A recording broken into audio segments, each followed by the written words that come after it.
Hello, ladies, gentlemen, everything in between.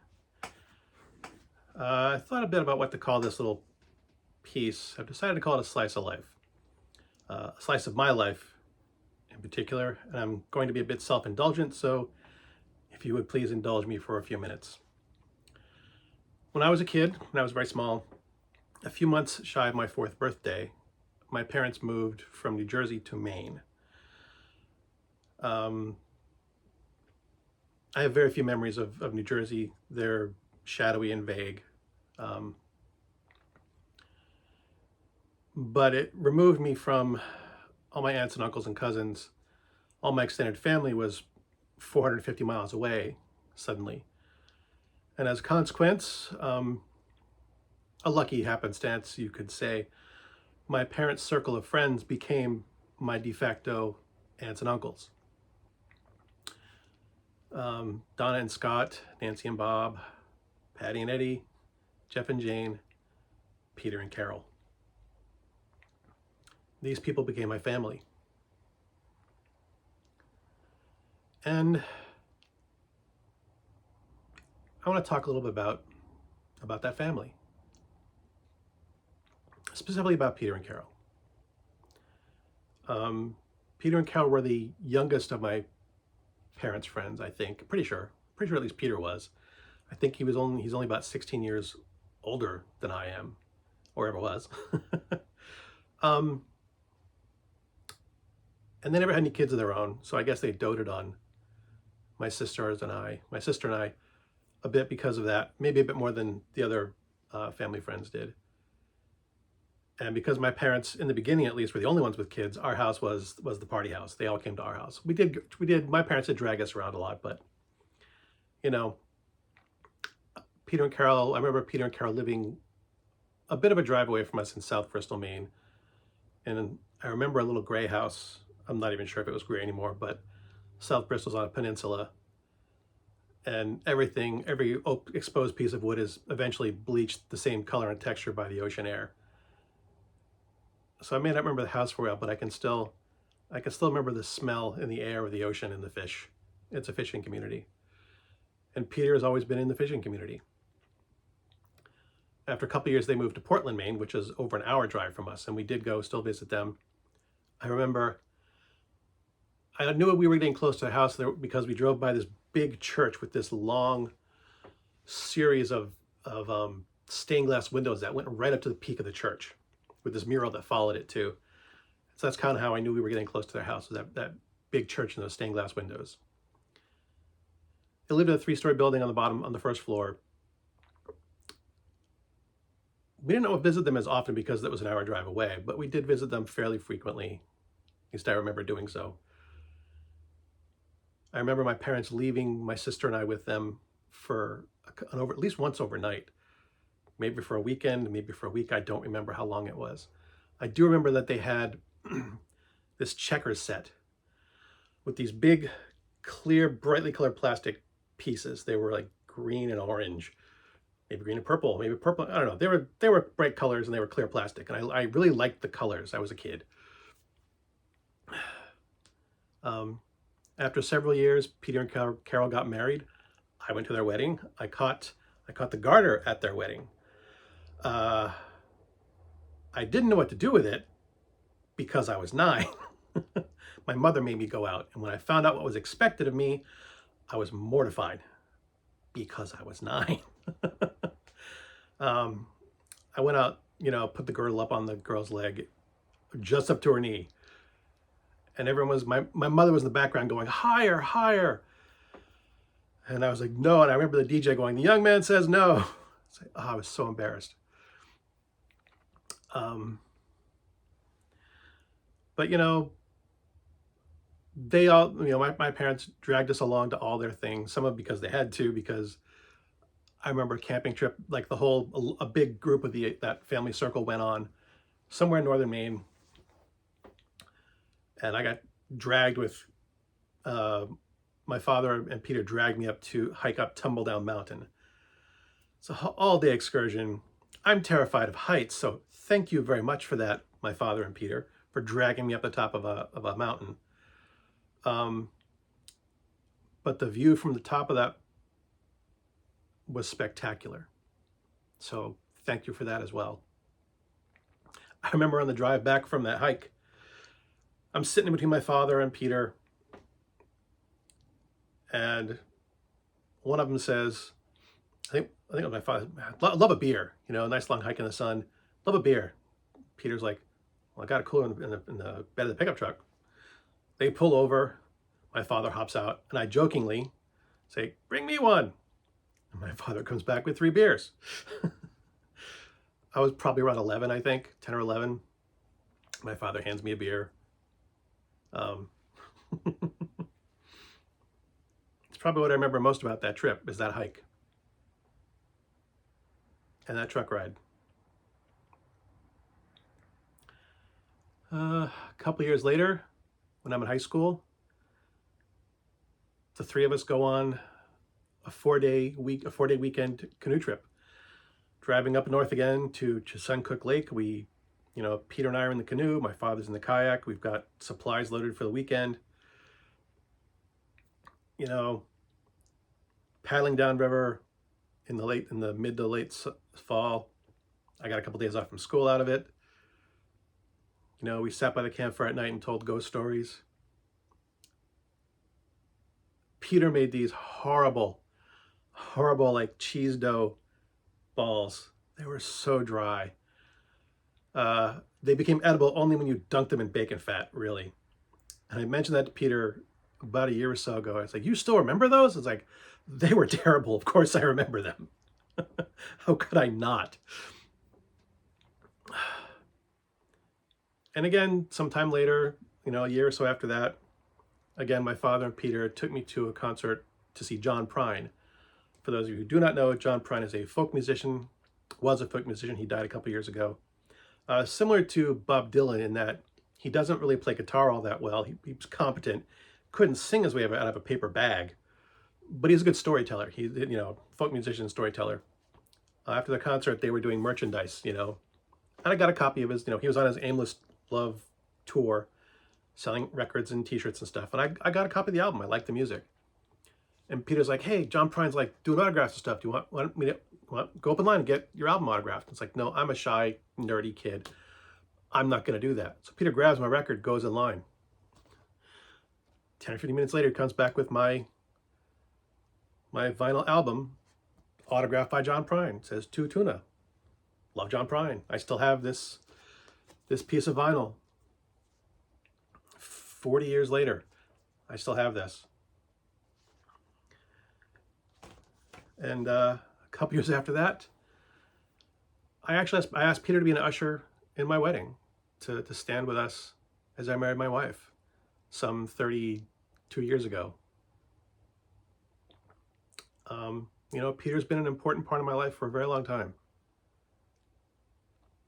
My sister Patricia, my older sister Patricia, would have, Christmas gatherings at her house. She always asked Peter to come. He'd bring this big bag of mussels, big metal pot, and just, come into the stove for like a half an hour while he did his broth and with wine and garlic and butter and spices and stuff. And everyone loved Peter's mussels. He was always involved in, he was a fisheries inspector. He opened up his own mussel company up here, his own seaweed harvesting company. He's always been involved in the ocean.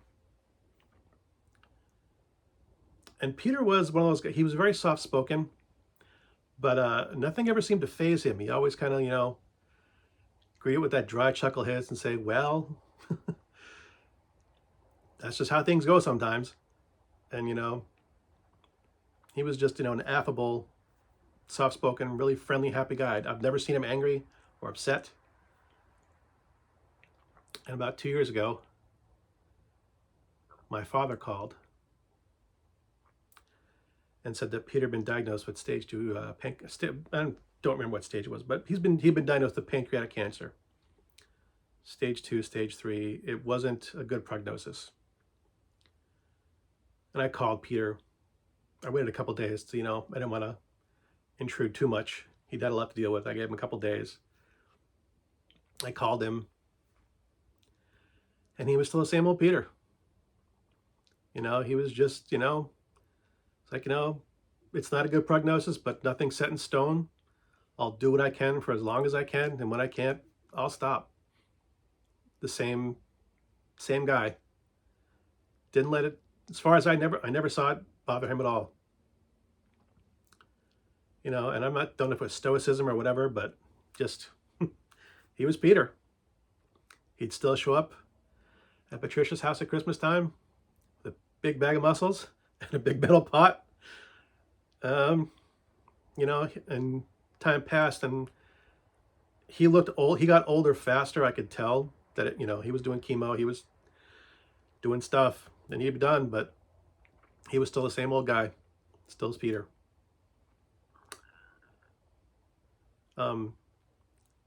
He went to Erin's opera, her senior recital for opera at college. We invited him and his wife, Peter and Carol. They came.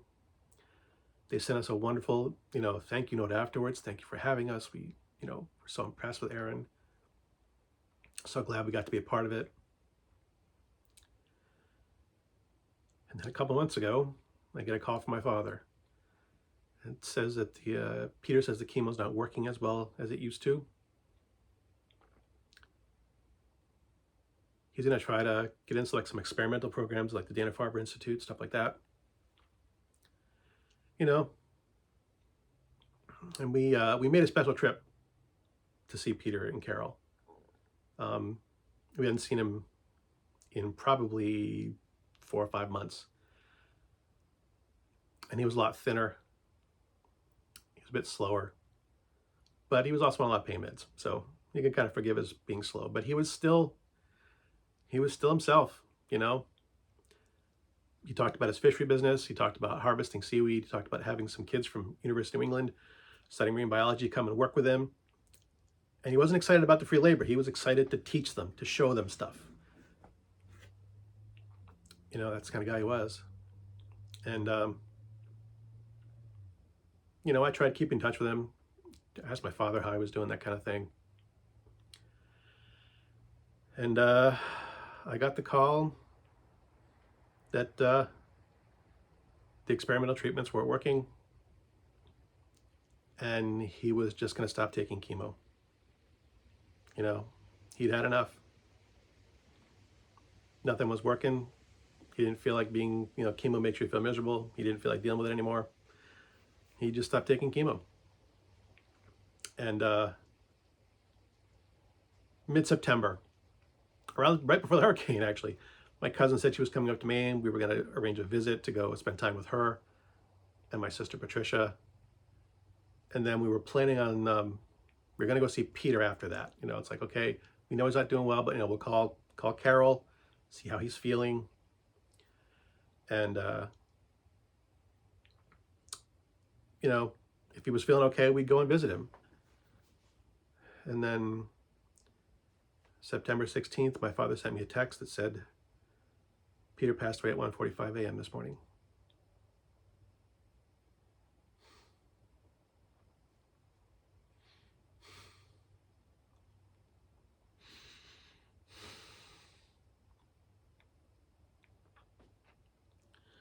It's been like 3 weeks.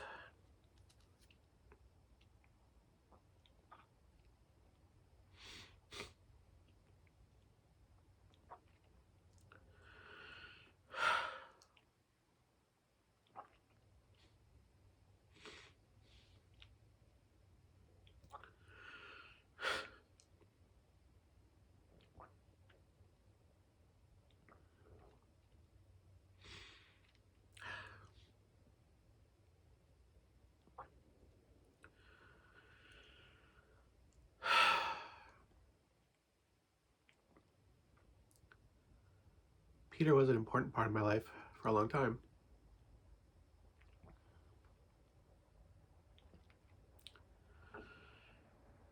And I will always regret that I did not take more time to make him a bigger part of my life. I think I've done him and Carol a grave disservice by not doing more to include them in my life. And I think I've done a disservice to my children as well. I think they would have benefited had their lives enriched by having Peter and Carol as a part of their lives growing up.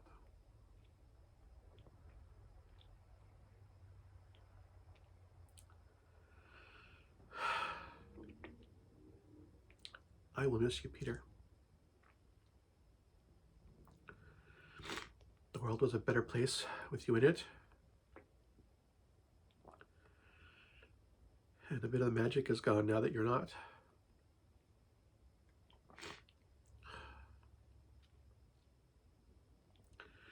He did what he did for as long as he could. And when he couldn't, he stopped. I'm recording this because the day this goes up on the internet is the day of his funeral. They're calling it a celebration of life, but, you know,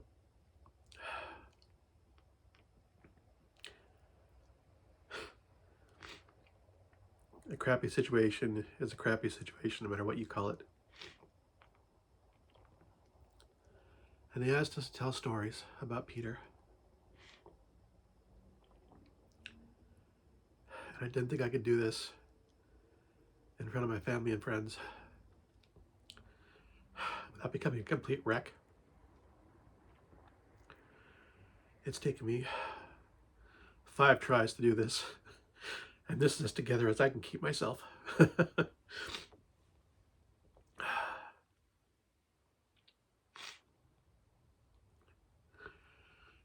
Carol, I love you. Always have. You and Peter are as dear to me as anyone of flesh and blood, of my blood. I couldn't love you more. I'm so sorry that this has happened, that Peter was taken from us so soon and so early.